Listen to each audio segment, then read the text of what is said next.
Friends, today we're going to be doing two of my favorite things to do when it comes to Magic the Gathering. We are going to be opening some packs and building a deck. I've only recently got back into Magic the Gathering after a bit of an extended break, but the Lord of the Rings Tales of Middle-earth set expansion has been awesome. There's some really cool cards in here, especially when it comes to Commander.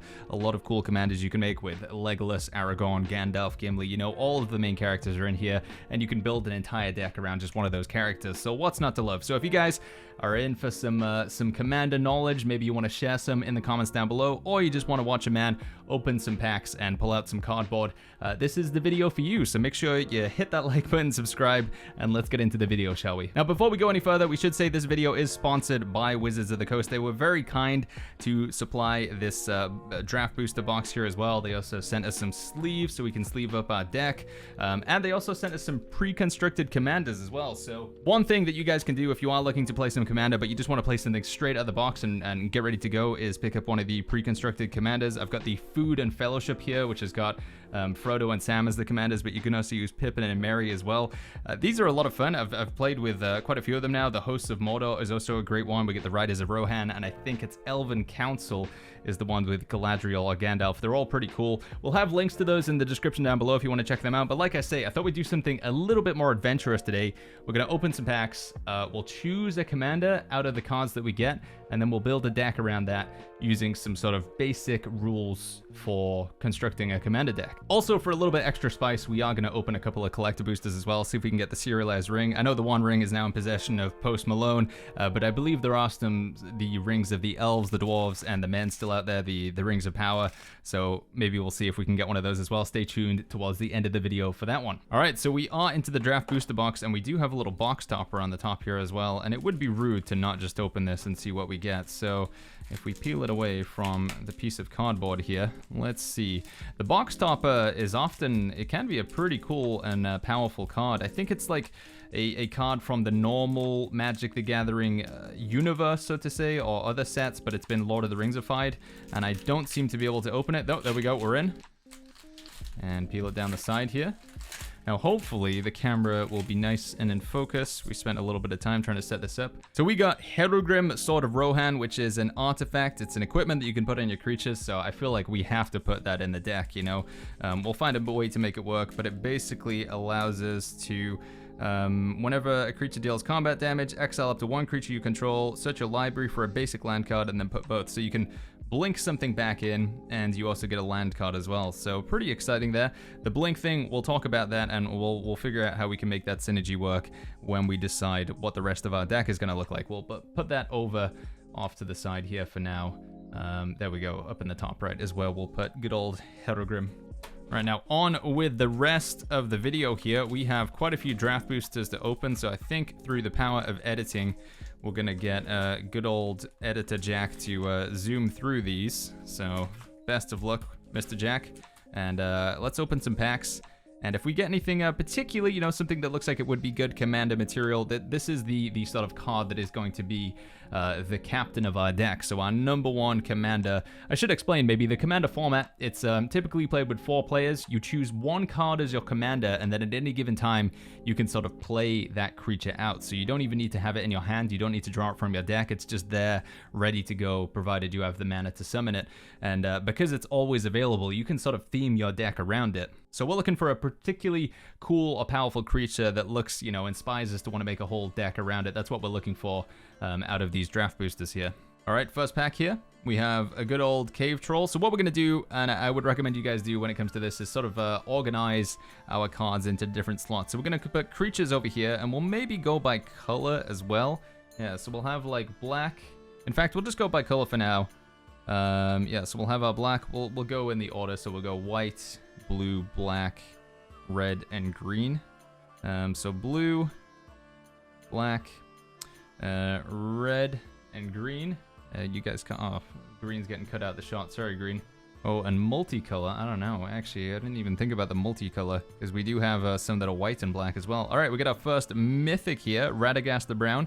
He is a legendary creature. So in order to have a commander, you are going to need to have a legendary creature. That is the rule for the commander. It has to be a creature. It has to be legendary. So Radagast, I don't know if we had anything else that was a potential commander option. I think this has been the first one, yeah. Oh, we did. So we have the choice between Radagast and Denethor so far. So I guess we should put prospective commanders down here, and then we'll go through these sort of later on, and we'll decide who we want to build around, and that's also going to decide the colors of the deck as well. So Radagast, Denethor, our choices so far. We've got a cheeky land as well. We'll put the land off to the side. That's going to be obviously quite useful for making the deck, as we will need land to be able to cast our spells. I think we're going to upset some people here, whether we are too organized with our piles or we are not organized enough, you know, whether we let the cards slide all over the place. Some people are going to be upset by that, but if I'm constantly readjusting and, you know, trying to reposition them, I think that's also going to upset people as well. So, Delighted Halfling, good card. Not a legendary creature, but this is a good reason to sort of go towards green. Very good card there. You can tap it to add mana. Spend this mana only to cast a legendary spell, and the spell can't be counted. So a legendary spell, obviously, your commander, so you can make your commander cast it, and it's not going to get counted. One thing you can also do with packs of cards like this with the draft boosters, by the way, is just sort of opening them. I don't know how many, I think it's usually like 7 or 8 that you would open with you and some friends. And then sort of putting together a deck on the spot of 40 cards and trying to fight each other. It's usually called like a draft or a sealed event or something like that.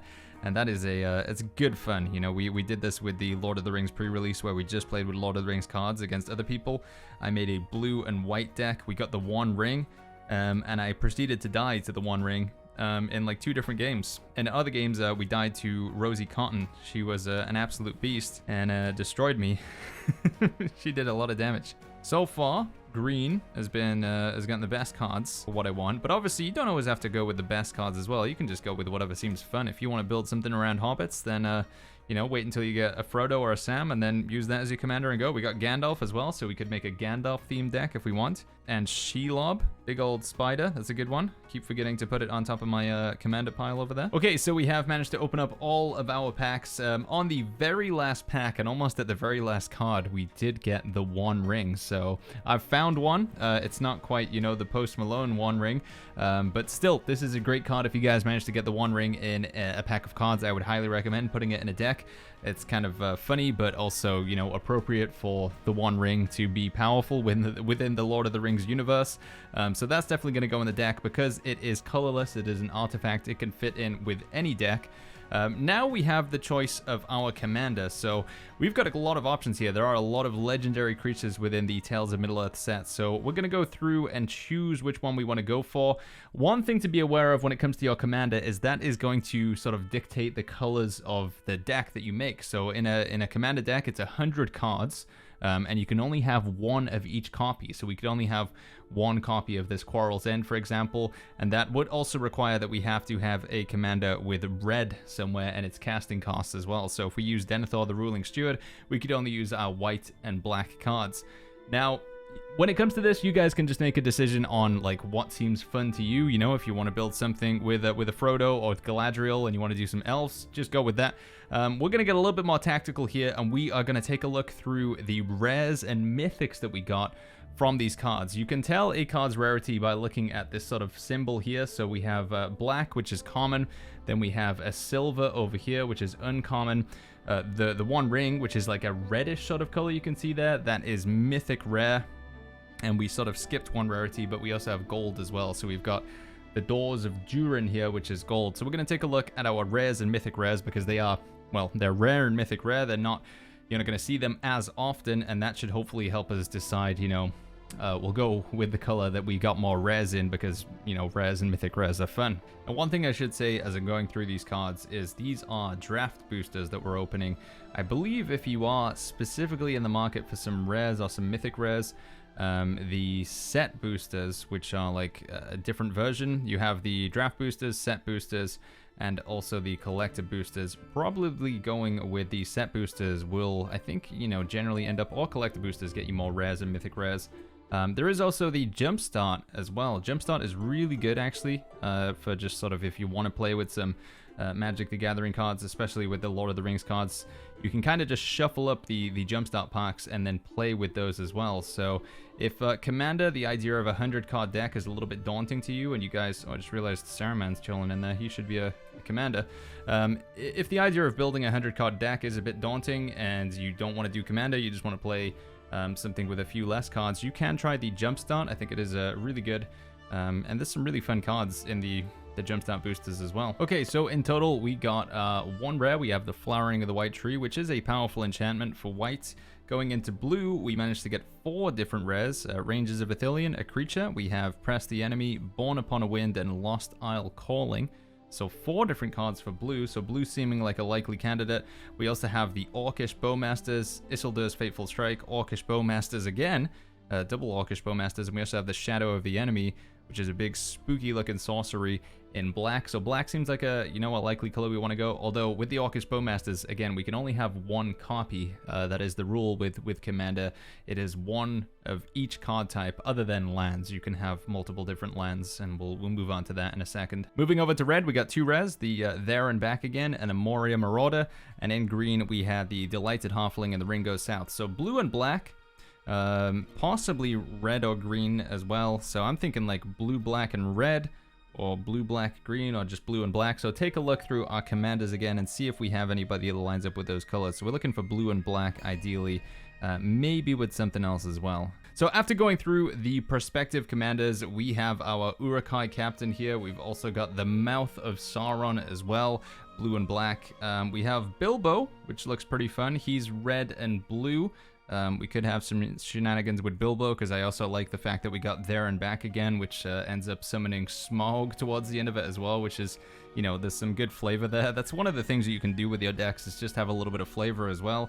We also have Gandalf the Grey, who's also in the blue and red colors, and then we have Ugluk of the White Hand as well. So I think one thing that we're going to do is just take a quick look at each one of these cards do, and then decide which one seems more fun. So whenever another creature you control dies, we get to put a +1/+1 counter, so he becomes a little bit bigger. If the creature was a goblin or an orc, you get to put 2. So this is like a goblin and orc themed deck. Gandalf is all about casting instants and sorceries, because he does a bunch of different things when you cast an instant or sorcery. Bilbo, when he enters the battlefield or leaves the battlefield, the ring tempts you. Now this is pretty interesting. This goes back to our sort of original poll that we got right at the start. We talked about Herugrim. Let me see if I can find it somewhere in the pile. So here we are, we found it here. It says, whenever equipped creature deals combat damage to a player, exile up to 1 target creature you own, then search your library for a battlefield, then you put both cards onto the battlefield. So Bilbo would leave the battlefield when he gets exiled, and you can see whenever he leaves the battlefield, the ring tempts you. And then whenever he enters the battlefield, the ring tempts you. So we could have the ring tempt us like 2 different times, because he leaves the battlefield with Herugrim, and then he comes back in again. So that seems like a lot of fun, and in fact, I think looking at our other options, we gotta go with Bilbo, to be honest. I feel like that is just, that's a sign, if nothing else, the fact that, the box topper has some great synergy with Bilbo. So we're gonna go for a blue and red deck, and we're gonna be trying to play around Bilbo a little bit, allowing him to deal combat damage so we can create treasure tokens, but then also trying to have him leave the battlefield and come back in where possible as well.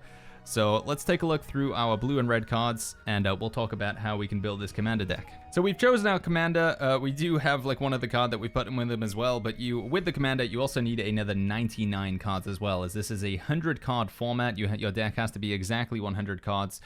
Now what should be in those 100 cards is up to you guys. There is no sort of right or wrong way to do it. Obviously, if you just put all lands in there, that might be a bit of a mess. If you choose to put no land as well, that's also going to make it very difficult to pilot the deck, because you will need, to be able to like pay mana in order to summon your creatures and pay for your spells.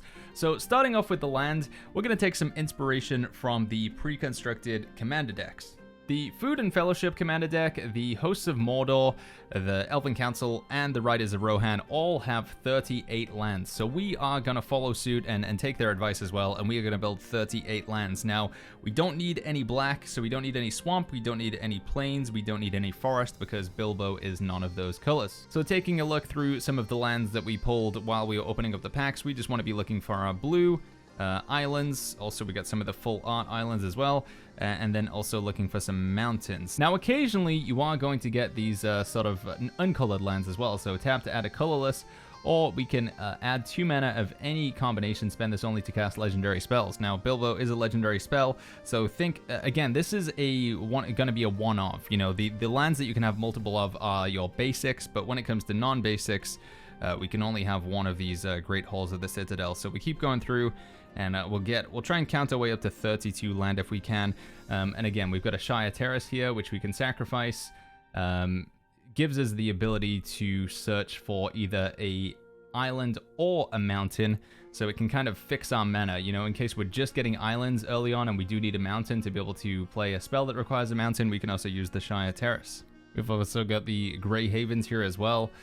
This allows us to add 1 mana of any color among legendary creatures in our graveyard. So again, any color, that's pretty handy. It could be red or it could be blue. We do need to have creatures in our graveyard, but as the game progresses, that's going to happen. We have another Great Hall of the Citadel here. However, because we already have one, we can't have another one of those, but we can have another island.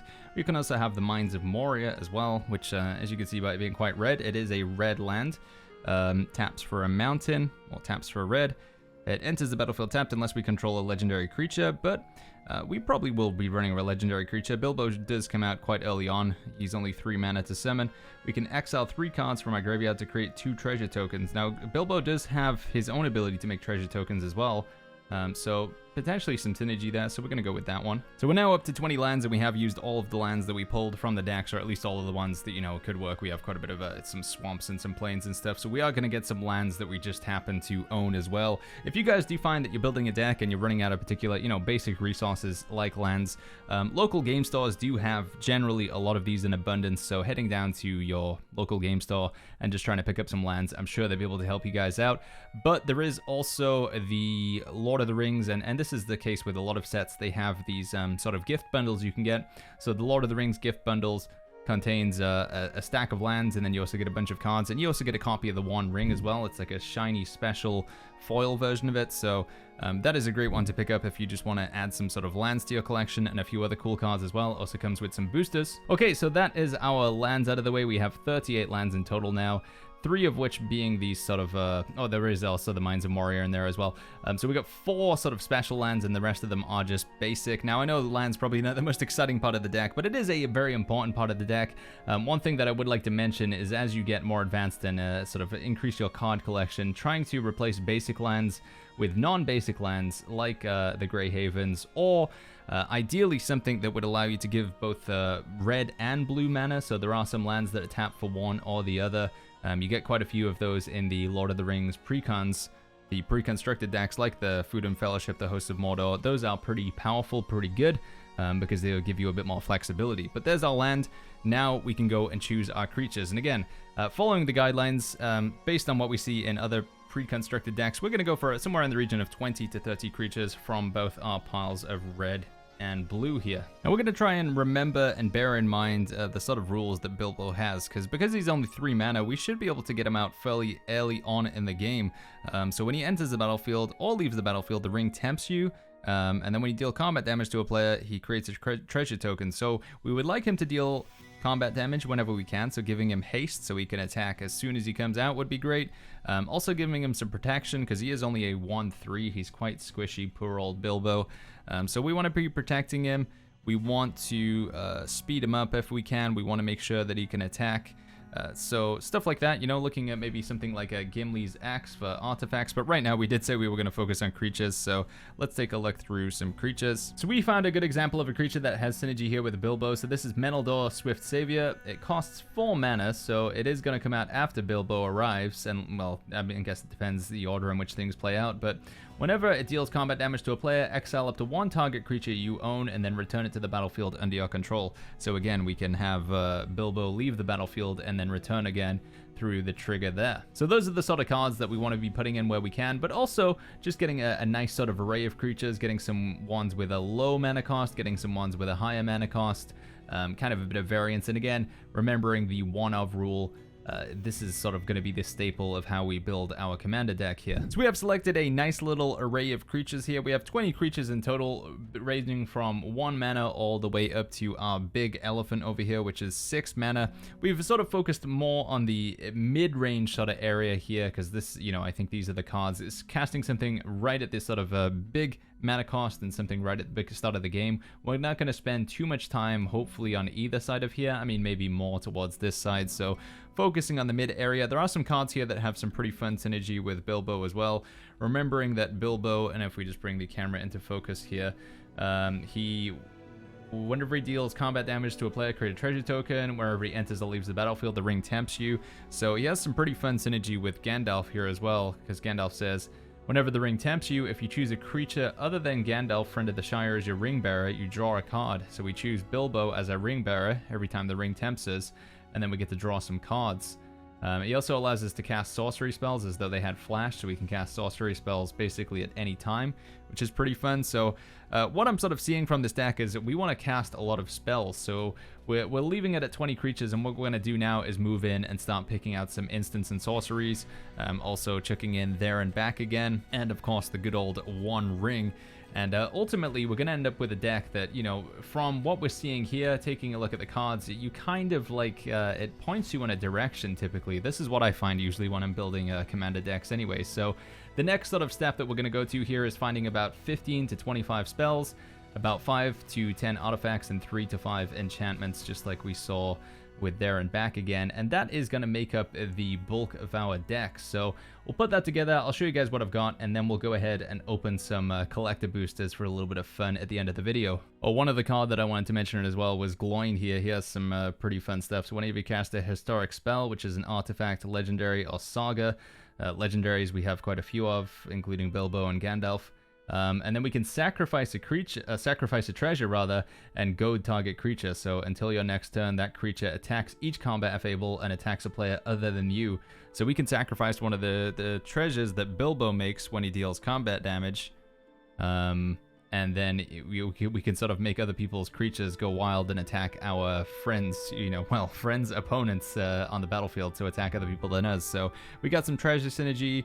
We've got some blink synergy with the ring tempting us, and Gandalf allowing us to draw cards when the ring tempts us, and then we just put some other creatures in here, just to basically have creatures on the battlefield so we can attack our opponents. Because obviously the ultimate goal of a game of Magic the Gathering is to have your opponent's life totals hit 0, and have yours not do that. So you start off with 40 life in Commander, get it down to 0 by attacking them with creatures and hitting them with big spells. So let's go find some big spells, and we'll pick back up at that point. So we are now at 95 cards in our deck. We'll just quickly go over some of the spells that we added in here. We've got the Horses of Brunnen, and basically if it said the ring tempts you, we have included it in the deck. So draw a card, the ring tempts you. Also Birthday Escape for Bilbo just seemed very appropriate there. We've got the Hithlane Knots for drawing some cards. Lorien Revealed. Again, drawing cards I think is something that maybe initially as a new player in Magic the Gathering you don't realize how important it is, but drawing cards, really good. We've got the Ring Tempts You here. It also makes Bilbo or another creature into a 5/5, so we can suddenly buff something up and have it become quite strong. With Dreadful of the Storm, Soothing of Smeagol, we can put a creature back into the opponent's hand. And the Ring Tempts Us, Glorious Gale, counter a creature spell, and the Ring Tempts You. Again, if we can have Gandalf down on the battlefield, or any other card that cares about the ring tempting us, we are going to pop off with this. This costs 1 less. If we have legendary creatures, we get to scry 2, good lord, and then draw 2 cards.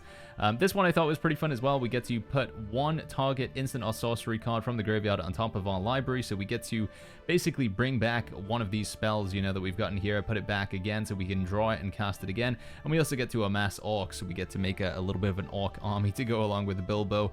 Council's Deliberation for drawing some cards. We've got Born Upon a Wind, mainly just to draw some cards, but we can also have some fun shenanigans by sort of doing this on an opponent's turn as well, since it is an instant and basically makes everything else instants with flash. Also, this is pretty fun because it says you can cast spells. This includes creatures, by the way, so if you cast this, you can then play creatures on an opponent's turn if you just kind of want to have some fun. We've got Press the Enemy to return a target spell, and then we get to cast an instant or sorcery with equal or lesser mana value. So we basically say, you don't get to do that. Instead, I'm going to do this. That's kind of fun. Smite the Deathless for a little bit of damage. It also doesn't care if the creature's indestructible, which can be kind of handy. Rally at the Hornbug just to summon some dudes. We got the Quarrel's End, basically just to draw some cards. Range is Fireband, a little bit of damage there, and also the Ring Tempts Us. Breaking of the Fellowship, just to sort of deal with our opponent's creatures a little bit. The Foray of Orcs, which again, a little bit of Orc synergy. It's kind of a bit strange to have with Bilbo, but you know, we're using some Lord of the Rings cards, having a bit of fun. Exile target artifact can be pretty useful if you're dealing with somebody that has the one ring, and potentially you might need to ping some creatures for 1 damage as well if they just have some small little minions. We have Gimli's Fury, which gives it +3/+2. If it's legendary, it gains Trample, which means it's more likely that Bilbo gets to deal his combat damage because Trample makes the sort of creature damage go through. So a little bit of synergy there. The Swarming of Moria, get to create a treasure token and make a few more orcs. And then we're back to the Horses of Brunian. Not sure if I'm saying that one right. And then looking at the enchantments that we got here, most of it was just to draw some cards. We got some spell synergy. We got the Bath Song. Honestly, part of this just for the hobbits. We got some Bewitching Leechcraft here to sort of slowly sap one of our creatures, or enemy creatures rather. There and back again. Really powerful card actually. I don't know if you guys have seen this, but you get to create Smog, a legendary dragon, and when Smog dies, you get to create 14 treasure tokens. 14 treasure, which is pretty fun. Rising of the Day, giving our creatures haste and legendary creatures +1/+0. If a creature has haste, it can attack the turn it comes out, which is obviously going to be good for Bilbo. Fiery Inscription. The ring tempts you when it enters the battlefield, so we can blink this to have the ring tempt us. You know, we can have Herogrim basically make this disappear and then reappear, this card that's out of focus back here. And then also when we cast an instant or sorcery, which we do have quite a few of in this deck, we can do 2 damage to each opponent, so slowly chip people down. And then we're back to the Bath Song. And then finally, taking a look at the artifacts that we got here, we got our sort of starting weapon that we picked up, which sort of helped, you know, the whole direction for the deck. The One Ring, of course. What a beast of a card. What an awesome card. We have Sting, the Glinting Dagger, which felt very appropriate for good old Bilbo. Also gives him haste so he can attack sooner. And he gets First Strike, which can be pretty important if he's blocked by a Goblin or an Orc. Then we've got the Mithril Coat, which again, just, you know, all this stuff seemed really important for Bilbo.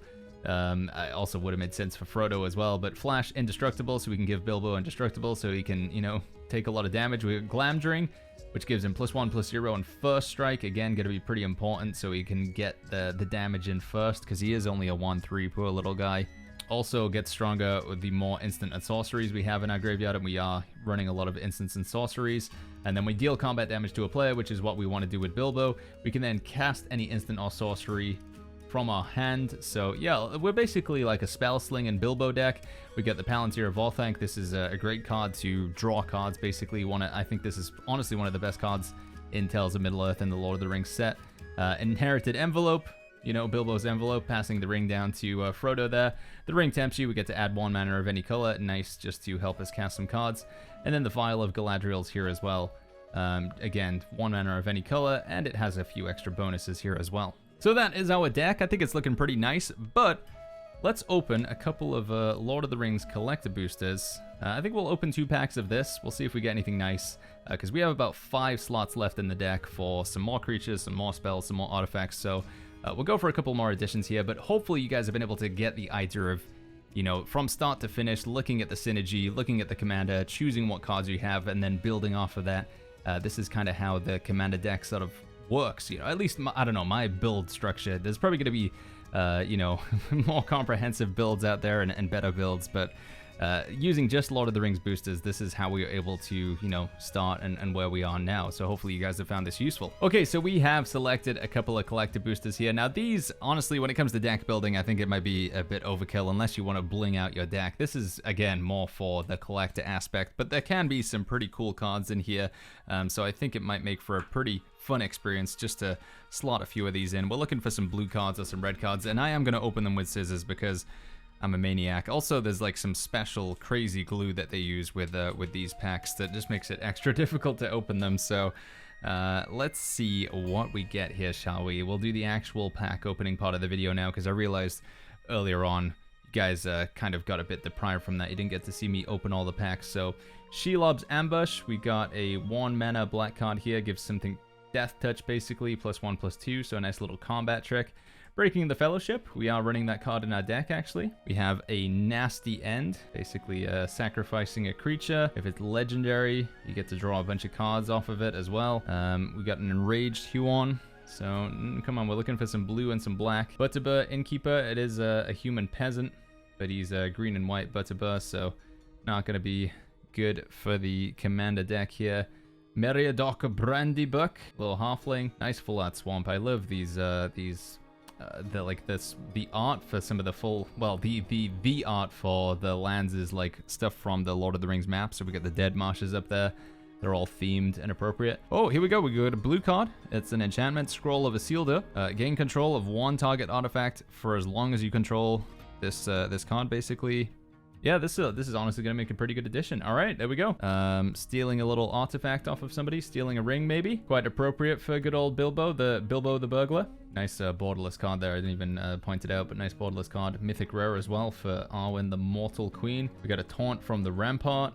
Red and a white. Legolas, counter of kills. Is a green-blue. Oh, I skipped a card there. Argonath, Pillar of Kings. This is an artifact, so it could plop into the deck. It says it's basically about counters, right? Moving counters around, so don't think we care too much about counters, although it could work with the sagas. I don't think so, though. I don't think it's quite right. Oh, red card here. We got Éomer, Marshal of Rohan. Whenever one or more attacking legendary creatures you control die, untap all creatures. After this, there is an additional combat phase. That could be pretty good with Bilbo dealing damage. That might be an include. We'll put that over there. We got a Dunlan Krebane, Fangorn, Tree Shepherd, and then just down to a nice shiny food token over there. All right, pack number 2. Let's see what we got here. We're in, and I'm doing this all wrong. We're supposed to go that way and flip it over, but spoilers. First card is some Hithlane Knots. We're already running this card in our deck, so no good for us there. A Morgul Knife Wound. Looks pretty painful. The Erebor Flamesmith. We are already running this one as well. We didn't actually point out the creatures in the deck, but whenever we cast an instant or sorcery, which we're looking to do a lot, it deals 1 damage to each opponent, so we can stack this up with that Fiery Inscription enchantment. So we're dealing 3 damage to each opponent every time we cast an instant or sorcery, so we start flinging spells and doing a lot of damage. Soothing of Smeagol, that is another spell that we're running. Saruman's Trickery. I chose to not go with this one, but this could work. Counter target spell and amass some orcs with the Book of Mazarbul. Basically make a lot of orcs. Again, I didn't want to go down too much of the orcs synergy thing because it didn't really feel like it felt right with Bilbo, but it could be good if we went with that other card. Ugluk, you guys remember? He cares about the orcs and putting +1/+1 counters on them. Nice full art mountain there. Glamdring, which we do have in the deck there. A Display of Power. This spell can't be copied. Copy any number of target instant and or sorcery spells. You can choose new targets. That might be a fun one. It's gonna be hard to do this and then do a bunch of spells, but if we have a lot of mana, we could go kind of wild with the Display of Power there. We've got a Model of Unity. It's an artifact. Add 1 mana of any color. Could be interesting, but the voting thing doesn't really matter too much for our deck. We got Elrond, which we do actually have in the deck as well. He's a pretty good one that you can, when he enters the battlefield under your control, so you get to sort of look at your library and move it around a bit, and we could blink this guy in and out as well to have him enter the battlefield multiple times. Boromir, good card, but sadly we're not in the right colors for Boromir. Shire Sheriff, look at that. Wow, borderless art on that one. The Wizard's Rockets. Man, some really, again, if nothing else, friends, you got to appreciate the art on these cards. Looks incredible. Oh, Sauron, Lord of the Rings. Wow, this, if we got this early on, this might have been a commander that we go down. We were looking at black. We did talk about this. To be honest, sometimes you could make that last second change if we brought in Sauron there. We got the red and the blue. We could just downgrade Bilbo to another card in the deck and then bring some things in like the Orcish Bowmasters and also the Nazgul as well, because the Nazgul cares quite a bit about the ring tempting us. So, we could do a switcheroo there. We're not going to do it in this video, obviously, because I think it's gone long enough. And then we do have a food token there also to end it out. So that concludes our deck building session and card opening session here on this video. I hope you guys enjoyed this one. I know it's a little bit different from the regular content on the stream, but I do love me some Magic the Gathering, especially with the Tales of Middle-earth set expansion. So many cool cards in here. There's so many different commander decks to go off of. One thing that we didn't get to show you guys in this video is we do have a few other, we've got a Tom Bombadil commander deck as well, which is all 5 colors, which is crazy fun. We have a Smeagol, which is a black and green deck that's all about stealing lands off of our opponent. There's so many cool decks to play around with. If you guys do want to play some Magic with me, by the way, you can check out Magic the Gathering Arena. I'm often playing that most nights. Again, check out the link in the description down below. If you want to play Arena, you can play for free. It is a online. It's a video game, and it's available on PC, iOS, and Android. You can play for free. It's on Steam. We're also doing some games every Friday. We're playing Spell Table, which is basically just you have a camera, like you saw for this video. You point a camera at your desk, and then you play cards out that way. So if you guys want to play physical Magic, which I think is one of the best ways to play, we are playing some games sort of over the internet, over Discord and stuff, using Spell Table. So if you guys want to check that out, again, links in the description down below. But thank you so much to Wizards of the Coast for sponsoring this video. Thank you very much for sending me all these cards. I am going to have a lot of fun putting together several other decks with the stuff that we received today. Once again, if you do want to help out the video, if you want to check this out, make sure you click the links in the description down below. Like and subscribe, all that good stuff, and I will catch you guys all in the next video.